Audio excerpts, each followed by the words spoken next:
Welcome to the Genius Factory. Enjoy the video. You start now, cut power to the opener and confirm the battery backup is disabled. This prevents unexpected movement.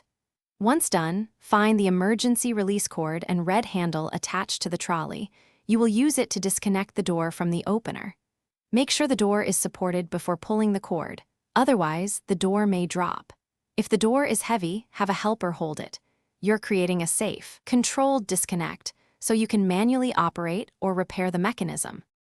Once the trolley is disengaged, you'll operate the door by hand to assess balance and friction. This tells you what to fix next. Move it slowly. If it sticks, note the position and inspect that section of track or roller. Study the cables and springs. Fraying or gaps indicate replacement. Bent tracks require straightening or swapping. Make sure hardware like hinges and bolts are snug. If you find a broken torsion spring or snapped cable, stop and plan for a professional repair, or use proper tools and safety procedures. To finish, lift the door slightly so the trolley lines up, then pull the release toward the opener to re-engage. You should hear the trolley click into the carriage. Next, reconnect power and test the door in manual and automatic modes.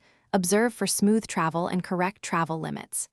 If it binds or reverses, make sure sensors are aligned and clean, check track alignment, and reassess spring tension. If problems persist or springs are dangerous to handle, stop and call a qualified technician for safe.